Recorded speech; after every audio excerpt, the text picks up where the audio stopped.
Saudara, hujan lebat disertai angin kencang yang terjadi di Aceh Timur mengakibatkan sejumlah pemukiman di 2 kecamatan terendam banjir.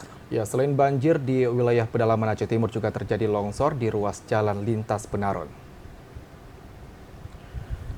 Beginilah tampak badan jalan lintas pemukiman warga di pedalaman Aceh Timur yang terendam banjir. Dalam video ini terlihat salah satu sekolah dasar lumpuh akibat terendam banjir yang terjadi sejak malam tadi.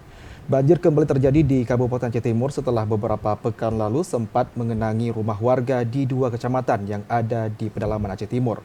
BPBD Aceh Timur melalui pesan singkatnya mengatakan bahwa pemukiman warga yang terkena banjir yaitu di wilayah pedalaman Aceh Timur, Kecamatan Pantai Bidari dan Kecamatan Simpang Jernih.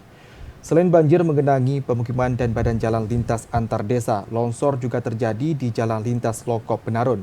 Adapun kampung yang mengalami banjir di Aceh Timur ialah Kampung Sijudo, Pantai Labu, Blang Senong, dan Pantai Kera, Kecamatan Simpang Jernih. Ketinggian banjir rata-rata mencapai 50 cm hingga 70 cm. Sejauh ini belum ada warga yang mengungsi dan korban jiwa akibat peristiwa tersebut. Sementara untuk jalan lintas Penarun Lokop sudah bisa dilalui oleh pengguna jalan di jalan tersebut.